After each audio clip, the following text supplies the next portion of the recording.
નમસ્કાર, હું છું કિરણ કાપુરે. તમે જોઈ રહ્યા છો નવજીવન ન્યૂઝ. મુદ્દાસર કાર્યક્રમમાં લેખક પત્રકાર ઉર્વિશ કોઠારી આપણી સાથે છે અને આજનો મુદ્દો છે જે ગુજરાત સરકારે અત્યારે જે સત્ર ચાલી રહ્યું છે વિધાનસભામાં, તેમાં લગ્ન નોંધણી પ્રક્રિયામાં જે ફેરફાર કર્યા છે તે વિશે ઉર્વિશભાઈ સાથે વિગતે વાત કરવી છે.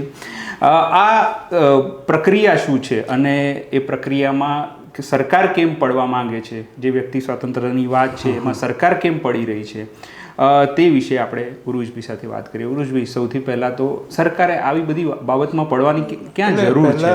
પહેલાં એવું છે કે સરકારે જે સૂચન કર્યું છે, જે જાહેરમાં મૂક્યું છે કાયદામાં ફેરફારનું, તે એવું છે કે તમે જ્યારે લગ્નની નોંધણી કરાવવા જાઓ ત્યારે બીજા બધા ડોક્યુમેન્ટ તો તમારે ઓળખના આપવા પડે, પણ એની સાથે આસિસ્ટન્ટ રજિસ્ટ્રાર સમક્ષ તમારે જાહેર કરવું પડે કે તમે તમારા માતા પિતાને આ લગ્ન વિશે જાણ કરી છે કે નહીં. અને પછી આસિસ્ટન્ટ રજિસ્ટ્રાર 10 દિવસના ગાળામાં વર કન્યાના મા બાપને જાણ કરે અને પછી 30 દિવસમાં બધું જે કંઈ એમને કરવાનું છે તે કરીને રજિસ્ટ્રાર લગ્નની નોંધણી કરે. આવું સરકાર સૂચવવા માંગે છે. હવે કેમ, એવો જે તમારો પહેલો પ્રશ્ન છે એનો આપણા નાયબ મુખ્યમંત્રી અને ગૃહમંત્રી હર્ષ સંઘવીએ બહુ સરસ, અને એમનું જે ક્લાયન્ટેલ છે, એમનો જે ગ્રાહક વર્ગ છે એને બહુ સરસ ગળે ઉતરી જાય એવું એક લીટી એ ગૃહમાં બોલી ગયા. એ જે રીતે બોલ્યા છે એ એમના હોદ્દાની કે ગૃહની કોઈની ગરિમાને શોભે એવું નથી. પણ હવે ભાઈ હર્ષભાઈ તો લોકો એમને ભાવિ મુખ્યમંત્રી તરીકે જુએ છે. હવે એમને કોણ કહે કે તમારાથી આવું ના બોલાય, તમે જે હોદ્દા પર છો એ. એમણે કહ્યું કે કોઈ સલીમ સુરેશ બનીને મારા રાજ્યની દીકરીને ભોળવે. હવે આ છે ને ભાઈ, હર્ષભાઈ જે પક્ષની વાત કરે છે, જે પક્ષના ગૌરવવંતા પ્રતિનિધિ છે, જે પક્ષે બેટી બચાવોનું સૂત્ર આપ્યું છે, એ પક્ષ બળાત્કારીઓ જોડે કેવો વ્યવહાર કરે છે આપણને બધાને ખબર છે. એટલે આ બધું મારા રાજ્યની દીકરીવાળું છે ને બધું બહુ શોભતું નથી એમને. રાજ્યની દીકરીઓને એમનું હિત કરવાના બીજા બહુ બધા રસ્તા છે. પણ એમને અંગ્રેજીમાં એક શબ્દ છે ડોગ વિસલ. એટલે તમે એવી રીતે એ વગાડો, કૂતરાની જે વિસલ હોય ને એની ફ્રીક્વન્સી એવી હોય ખાલી કૂતરાને જ સંભળાય. ડોગ વિસલનો અર્થ એવો છે. એટલે એ શબ્દ પ્રયોગ છે અને શબ્દાર્થમાં કૂતરાને માણસની રીતે નથી લેવાનો, પણ ટૂંકમાં એક ચોક્કસ વર્ગની ઉશ્કેરણી થાય એવી રીતે કશું કહેવું. એટલે હર્ષભાઈની આ વાત એકદમ પ્રોપર ડોગ વિસલિંગ છે કે તમે સલીમ અને સુરેશ લાવ્યા એટલે કે મુસલમાન દ્વેષ લાવ્યા એટલે તમારો એક આખો જે ગ્રાહક વર્ગ આટલા વર્ષથી તૈયાર થયો એના કાન ઊંચા થઈ જાય કે યસ, આપણે તો આ જોઈએ. હવે સવાલ એમાં બહુ પાયાનો છે. આ સલીમ સુરેશ તો આખી એક ભાજપ સ્પેશિયલ વસ્તુ છે જે આખા મુદ્દાને બીજા પાટે લઈ જાય, ડોગ વિસલિંગ, જેથી તમે મૂળ મુદ્દાની વાત ન કરો. મૂળ સવાલ એ છે કે કાયદામાં છોકરા અને છોકરીની લગ્ન લાયક પુખ્ત વય નક્કી કરેલી છે કે નથી કરી? બરાબર છે. તો જવાબ છે કરેલી છે. બરાબર છે. એ વયથી નાના લગ્નો થાય તો સજાને પાત્ર બને છે વર કન્યાને, કદાચ એમના કુટુંબીજનો પણ. તો હવે ઓલરેડી આપણે એક પુખ્ત વય નક્કી કરી છે કે છોકરો આ ઉંમરે અને છોકરી આ ઉંમરે પોતાનું હિત વિચારી શકે, લગ્ન કરી શકે અને પોતાના પ્રતિનિધિની પસંદગી કરી શકે, સંસદ સભ્ય, વિધાનસભ્ય કે બધાની. તો એ તબક્કે પછી મા બાપની જરૂર કેમ પડે? એટલે આ જે આખી વસ્તુ છે કે અમે તમારું હિત ઈચ્છીએ. છોકરીઓ તો બિચારી ભોળી છે.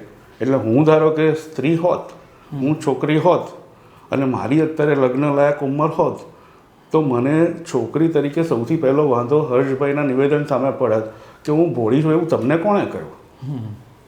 હું ઇન્ડિપેન્ડન્ટ છું અને મારે તમારા રક્ષણની જરૂર નથી. આ બધાના રક્ષણના ઇતિહાસોમાં બહુ પડવા જેવું નથી, પણ મારે જરૂર નથી. તમે મારા વિશે ભાઈ જે એમને જે બીક છે એમને બીક નથી, એ આપણને જે બીક બતાવે છે એની સામે તો કાયદાના પૂરતા રક્ષણો છે. તો લગ્ન એ મારો અધિકાર છે, લગ્ન એ કોઈ પણ વ્યક્તિનો અધિકાર છે ને એ પુખ્ત વય કાયદેસરની રીતે પુખ્ત વયનું થયા પછી માણસ ગમે ત્યાં લગ્ન કરે, એમાં મા બાપની મરજીથી કે ના મરજીથી. હવે આમાં ડોગ વિઝલિંગ ક્યાં આવે? તો કે ભાઈ સવાલ ખાલી સલીમ અને સુરેશનો છે? ના, એવું નથી. બરાબર છે. મા બાપને એટલે એ આપણને એવું ગોળી પીવડાવવા માંગે છે આપણા નાયક મુખ્યમંત્રી કે ખાલી દીકરીઓનું આ જ રીતે. હવે દીકરીઓ અને લગ્ન કર્યા પછી ખાલી મુસલમાનોને પરણેલી દીકરીઓને દુઃખ પડે છે એવું એમને કોણે કહ્યું? ને એમની પાસે કોઈ એવા નથી, આંકડા નથી, સર્વે. આ એક વર્ષોથી જે ચલાવ્યા કરે તે ચલાવ્યા કરે છે. એટલે મેં કીધું કે એ તો આખો મુદ્દો જ અલગ છે કે લગ્ન પછી દીકરીઓને અંદર પરણેલી દીકરીઓને પણ એટલે એક ધર્મમાં ને એક જ્ઞાતિમાં ને એક સમુદાયમાં પરણેલી દીકરીઓને પણ કેવા દુઃખ પડે છે અને આમાં કેવી ઉદાસીનતા હોય છે એની આપણે ચર્ચા નથી કરતા. મુદ્દો એમ છે કે મા બાપની સંમતિ જોઈએ તો મા બાપને કયા કયા પ્રકારના લગ્નો સામે વાંધો પડી શકે. એમાં આંતરધર્મીય તો છે ને બહુ છેલ્લે આવે છે. આપણી પાસે કોઈ આંકડો નથી કે આંતરધર્મીય. આ લોકોનો હું સાંભળો ને તમને એવું જ લાગે કે બધી હિન્દુ છોકરીઓ બધા મુસલમાનોને પરણી જશે. આંતરધર્મીય લગ્નોનું પ્રમાણ તો ટકાવારીમાં મપાય એટલું છે કે મને ખબર નથી, કારણ કે આપણી જોડે આંકડો નથી ને એમની જોડે નથી. પણ આંતરજ્ઞાતીયથી માંડીને આ છે ને પેલી હરિયાણામાં ખાપ પંચાયત હોય છે કે અમે કહીએ તો તમારી છોકરીનું લગ્ન કરવાનું, ખાસ કરીને નહીં કરવાનું એમ. ભાઈ તમે સરકાર છો, તમે ખાપ પંચાયત નથી, બરાબર છે. અને મા બાપો, અત્યારના મા બાપોના એટલા બધા પ્રશ્નો છે. આમ તો દરેક કાળે હતા, રૂઢિચુસ્તતાથી માંડી અને હવે જેમ જેમ આ રાજ ચાલે છે એમ સમાજ જે રીતે વધારે ને વધારે ટુકડામાં વહેંચાતો જાય છે, લોકોની જ્ઞાતિની ઓળખો સંકુચિત જે રીતે તીવ્ર બની રહી છે, જેની ધાર નીકળી રહી છે, એ જોતા એક જ્ઞાતિ કે એક ગોળ કે એક પરગણાને બીજામાં કરવામાં પણ મુશ્કેલી થાય, મા બાપને વાંધો પડી શકે. ભાઈ અમને સરકારે કીધું છે કે આના વિશેના તમે વાંધા વિરોધ જણાવો, તો આપણે એમને આ માધ્યમથી જો જણાવી શકાતા હોય તો આપણે એમને જણાવીએ છીએ કે ભાઈ આ વ્યક્તિની અંગત સ્વતંત્રતાનો મુદ્દો છે, આમાં તમે ના પડો, આ તમારું કામ નથી. નાગરિક હિત કરવું હોય તો પોલો તૂટે નહીં એવા બનાવો, રસ્તા જરા સરખા બનાવો, દર વર્ષે કરોડો ના નાખવા પડે. આ તો બેસિક કામો છે. આપણે દીકરીઓની ચિંતા પછી કરીશું. પહેલાં જે તમારે કરવાનું છે ને તમને જેને માટે ચૂંટ્યા છે એ કરો તમે. આ બધી અમે શું ખાઈએ છીએ, અમારી દીકરીઓ ક્યાં પરણે છે, એ પંચાયત તમારે કરવાની જરૂર નથી, કારણ કે એ તમારું કામ નથી. જે કાયદેસર થતું હોય એનું તમે સારી રીતે કરો એટલું પૂરતું છે. આમાં સીધો પ્રશ્ન આવશે, મેં કીધું આંતરધર્મીય લગ્નો તો બહુ મિનિસ્ક્યુઅલ પ્રમાણમાં થાય, બહુ ઓછા પ્રમાણમાં હોય છે, આપણે તો બહુ જાણતા નથી. મા બાપોને વાંધો પડે, અનેક વાંધા પડે, જ્ઞાતિનો વાંધો પડે, આપણી બરોબરીનો નથી એવો વાંધો પડે, સેટલ નથી થયેલો એવો વાંધો પડે. ભાઈ લગ્ન કોને કરવાનું છે? મા બાપ એક સંતાન હોય, મા બાપો લગ્ન જે કરી આપવાના હોય અથવા મા બાપની ઈચ્છા હોય એમાં તો આ કાયદો નકામો છે. પ્રશ્ન ક્યારે આવે છે? જ્યારે પુખ્ત વયના યુવક અને યુવતીને લાગે કે અમારે લગ્ન કરવું છે અને મા બાપ નડતા હોય, ત્યારનો પ્રશ્ન છે. તો આવો કિસ્સો ખાલી હિન્દુ ને મુસલમાન એટલામાં જ હોય? હર્ષભાઈએ બી દુનિયા જોઈ છે, એમણે ખાલી આટલા જ પ્રશ્નો જોયા છે. એટલે હર્ષભાઈ તો એક નામ છે, એ સરકારનું પ્રતિનિધિત્વ કરે છે. આપણો પ્રશ્ન આખી સરકારને છે કે દરેક સ્તરે મા બાપને પ્રશ્નો થતા હોય છે અથવા થઈ શકતા હોય છે. તો પુખ્ત વય નક્કી કરવાનો, કાયદેસર પુખ્ત વય નક્કી કરવાનો મુદ્દો જે છે કે એ પછી મા બાપ પ્રત્યે પ્રેમ એક વસ્તુ છે, પણ આપણે કંઈ મા બાપના દોરડે બંધાઈને રહેવાનું નથી. દરેક માણસની પોતાની જિંદગી છે ને એ નક્કી કરવાનો એનો અધિકાર છે.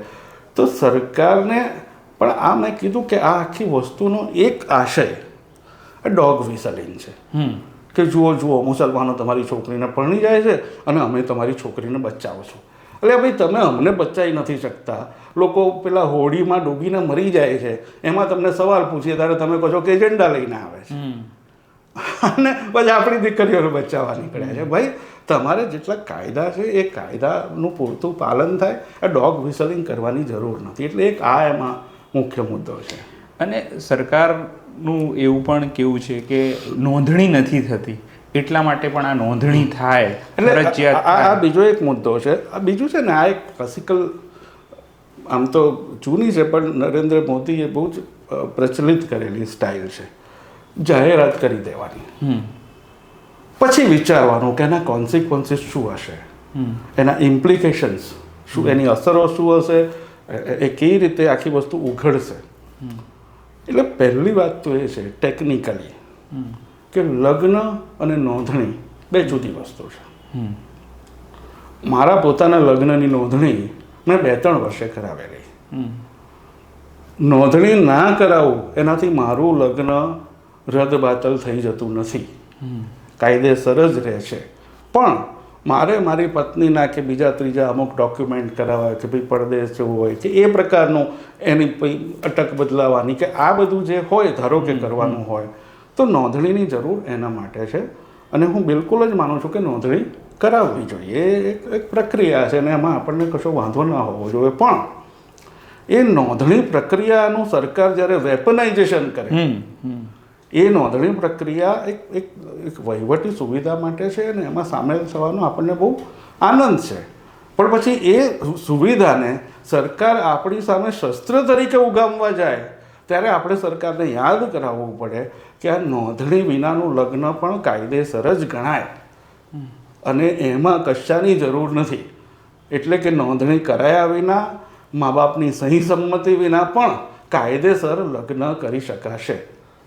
અચ્છા, બીજો એક મુદ્દો, આ કાયદો ક્યાં થવાનો? ગુજરાતમાં. આપણે સાહેબને એવી ખબર તો હશે જ કદાચ કે ભારતમાં લગ્નની નોંધણી ગમે ત્યાં કરાવી શકાય. જે રાજ્યમાં લગ્ન કરો ત્યાં જ નોંધણી કરાવવી જરૂરી નથી.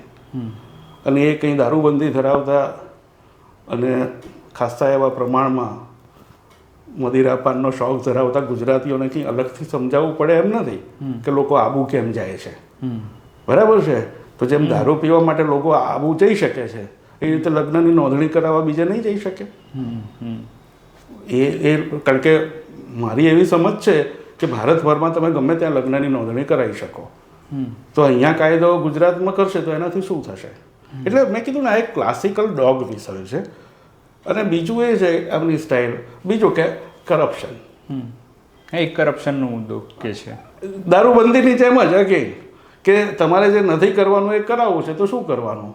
ભાઈ આ જે રજિસ્ટ્રાર ને આસિસ્ટન્ટ રજિસ્ટ્રાર છે એ બધા કે યુધિષ્ઠિર તો છે નહીં. યુધિષ્ઠિર તો હું તમે નથી, તો એ શા માટે હોય? બરાબર. તો પછી છેવટે શું થશે? એ છેવટે એક કરપ્શનનો મુદ્દો બનશે કે ભાઈ બોલને ચલ, મા બાપ નથી, તું જ મા બાપ, કેટલા. પણ એટલે આ બીજી એક જે નરેન્દ્ર મોદી સ્ટાઇલ છે એ છે ટ્રાયલ બલૂન. એ નરેન્દ્ર મોદી સ્ટાઇલ નથી, RSSની સ્ટાઇલ છે કે એક વિવાદાસ્પદ રમકડું મૂકી દેવાનું, જોઈએ તો ખરા શું થાય છે. પાસ થઈ જાય તો મજા આવશે, ડોગ વિસલ થોડી વધારે વગાડાશે. ના થાય તો આપણે હતું શું, નુકસાન એ શું થયું? એટલે તમે સરસ રીતે વાત સમજાવી. પણ આપણે જે દેશમાં જે પહેલાં બંધારણ બન્યું એ કેટલા, એમની દ્રષ્ટિ કેવી હતી એ થોડી જો તમે વાત કરી શકો કે એમણે કેટલી. એટલે એક આદર્શ, આમાં કેવું છે કિરણ, કે આપણા જે બંધારણના ઘડવૈયા એ લોકોના મતભેદો હતા, પણ એક દેશના નાગરિકો માટેનો એમનો એક આદર્શ હતો કે ભાઈ નાગરિકોને ધર્મના, જાતિના, ઊંચ નીચના, આર્થિક એવા કોઈ પણ પ્રકારના ભેદભાવ વગર એક સમાન નાગરિક ગણવામાં આવે. અને એમની આ એકદમ પ્રગતિશીલ વિચારધારાનું સૌથી સાદું અને સૌથી નવાઈ લાગે એટલી હદે સાદું અને મોટું ઉદાહરણ એ છે કે આ દેશમાં મુકેશ અંબાણીનો એક વોટ છે અને મારો એક વોટ છે. એ એમની એક કહેવાની રીત હતી કે ભાઈ કાયદાની સામે બધા સરખા છે. હવે આ જે વિઝન છે એની સામે RSSનું અને ભાજપનું વિઝન આપણને જે જોવા અને વાંચવા મળે છે એ બહુ જુદું છે અને આને સુસંગત નથી.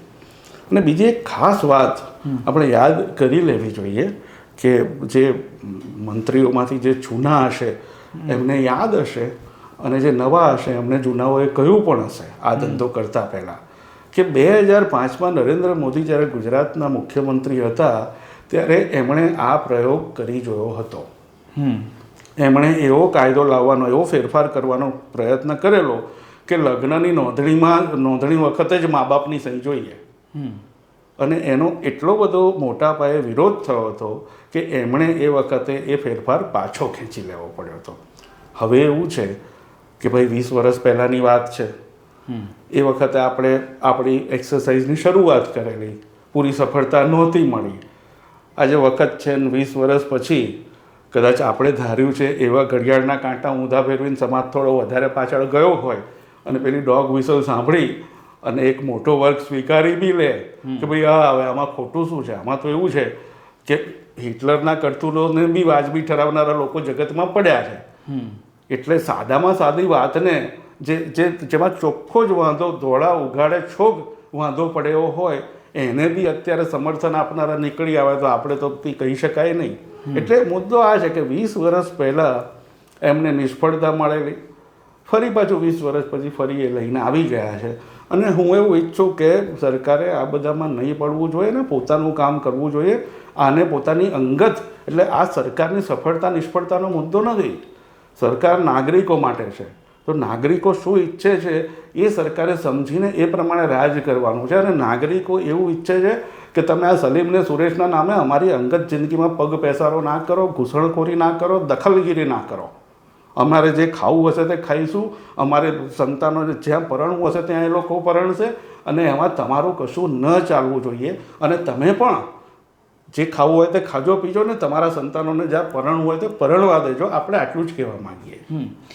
હવે આ જે મુદ્દો આવ્યો કે આના પહેલાં પણ જે કાયદાના મુદ્દા આવે છે એમાં હંમેશા એવું થાય છે કે લોકો તો કન્ફ્યુઝ થાય છે, પણ મીડિયા બી કન્ફ્યુઝ કરે છે. મીડિયા કન્ફ્યુઝ નથી થતો. હા, મીડિયા કન્ફ્યુઝ કરે છે.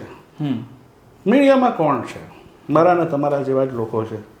લોકોના સ્થાપિત હિતો છે, સરકાર જોડેના એમના વ્યવહારો છે, સરકાર જોડેની એમની અપેક્ષાઓ, લોભ, શરમ, ડર બધું જ છે. એટલે મીડિયામાં જે રજૂ થાય છે એ હંમેશા મીડિયાનો પ્રામાણિક અભિપ્રાય હોય એવું હું નથી માનતો. ક્યારેક એવું બને કે કોઈ એક મુદ્દે હું ને તમે જુદું માનતા હોઈએ અને એમાં આપણું કોઈ સ્થાપિત હિત કે લાભ કે ડરની ગણતરી ન હોય. પણ આવા બધા, હવે આ કાયદો એટલે આ જે ફેરફાર છે મા બાપવાળો, એ એટલો બધો ઉઘાડો છે, એ ઉઘાડે છોગ રીતે ગેરવાજબી છે કે આમાં 20 મિનિટની ચર્ચા કરવાની જરૂર નથી. એટલી સીધી સાદી વાત છે કે ભાઈ કાયદેથી પુખ્ત વયના લોકો છે એ પોતાની મરજીથી લગ્ન કરી શકે, પીરિયડ. વાત પૂરી. આમાં કશી ચર્ચા જ ક્યાં છે? પણ આટલી એક સેટલ થયેલી વસ્તુને કેવી રીતે હલાવવી, ખળભળાવવી, ડોગ વિસલિંગ કરવું, મુસલમાન દ્વેષને જગાડવો અને એક ધક્કો મારી જુઓ કે 20 વર્ષ પહેલાં નહોતું ગયું, અત્યારે જાય છે, જોઈએ, ચાલો ને. અને આમાં ખાલી એક મુદ્દો એવો આવે છે કે ભાઈ ગ્રાઉન્ડ લેવલ પર જ્યારે કોઈ લગ્ન કરવા જાય ત્યારે એ કેવી મુશ્કેલ, એટલે એને ક્યાં હર્ડલ બની શકે? આ તમે વાત તો કરી, પણ હવે એ ક્યાં ના, એટલે ધારો કે મારું સંતાન છે એને મનગમતા પાત્ર સાથે એણે લગ્ન કર્યું અને ધારો કે એનું મનગમતું પાત્ર મને નથી ગમતું, તો હું એ બેનું લગ્ન ધારો કે ન કરાવી આપું. એ સંજોગોમાં એ બે જણા રજિસ્ટ્રાર, આસિસ્ટન્ટ રજિસ્ટ્રાર પાસે જશે અને બધા જ લેજિટિમેટ ડોક્યુમેન્ટ એમની લગ્ન લાયક પુખ્ત વય સહિતના આપશે. એ પછી આસિસ્ટન્ટ રજિસ્ટ્રાર એમને પૂછશે કે મમ્મી પપ્પાને કહ્યું છે? એ કહેશે કે કહ્યું છે કે નથી કહ્યું. એ ડેક્લેરેશન એમણે આપવું પડશે. પછી પેલા ભાઈ મને પૂછશે, મને જાણ કરશે આસિસ્ટન્ટ રજિસ્ટ્રાર, જે સરકારે જે જાહેર કર્યું છે એ પ્રમાણે, કે આ તમારા છોકરા છોકરીનું લગ્ન થાય તમને ખબર છે? અને પછી એ મારો વાંધો કન્સિડર કરશે અને પછી રજિસ્ટ્રાર ને બધા, એટલે અમે અમારા છોકરાનું ભવિષ્ય નક્કી કરીશું કે એણે ક્યાં લગ્ન કરવું, એવા છોકરાનું કે એવી છોકરીનું કે જે ઓલરેડી પુખ્ત વયના છે. તો ભાઈ આપણે એવું કરો ને કે છોકરા પુખ્ત વયના જ ના થાય એવી દવા શોધી કાઢો, એટલે આખી વાતનો પાર આવી જાય. હવે છેલ્લો સવાલ, કે તમે અગાઉ પણ કીધું કે સરકાર જે કરવાના છે કામ એ નથી કરતી અને આવા મુદ્દામાં પ્રવેશે છે ને વિવાદ ઊભો કરે છે, તો અલ્ટિમેટલી તો જે કામ થવાના છે એ નથી થઈ રહ્યા અને ખાલી તમે સમજ્યા નહીં ને, એ જ તો ફાયદો છે. તમે આવા ગતકડા ઊભા કરો ને એટલે તમારે જે કરવાના છે નથી કરતા ને એ કામની ચર્ચા લોકો ના કરે. એટલે શાસનની હવે આ જ રીત છે. એટલે અત્યારે આપણે શેની વાત કરી કે ભાઈ આ જો આ આવું કરે છે, એમાં એ જે નથી કરતા, એટલે ખરેખર અત્યારે આપણે એઆઈ સમિટની વાત કરવી જોઈતી હતી કે આ દિલ્હીમાં એઆઈ સમિટ થઈ તો એકચ્યુઅલી થયું શું, એની ફળશ્રુતિ શું છે, એના વિવાદ શું છે, ભારત એઆઈમાં ક્યાં ઊભું છે, એઆઈ ટેકનોલોજીમાં અત્યારે કયા વિવાદો છે આપણી સમિટ સિવાયના, આપણે એની વાત કરવાની હતી, એની વાત કરવી જોઈતી હતી. અને એમાં ત્યાં જે કંઈ બધા ધોપલો ચાલે નાના મોટા એની પણ આપણે વાત કરી શકતા હતા, પણ એ આ ગતકડું લઈ આવ્યા તો આજે આપણે એની વાત કરીએ છીએ. તો આ એક નવી સ્ટ્રેટેજી છે. તો આભાર ઉર્વિશભાઈ. એટલે ઉર્વિશભાઈ જેમ કીધું એઆઈ સમિટની વાત થવી જોઈએ. એઆઈ સમિટ પૂરી થઈ ગઈ છે, પણ આપણે ચોક્કસ મુદ્દાસર કાર્યક્રમમાં તેની વાત કરીશું. આ પ્રકારની ચર્ચા લઈને અમે આવતા રહીશું. અત્યારે મને ને ઉર્વિશભાઈને રજા આપશો. નમસ્કાર.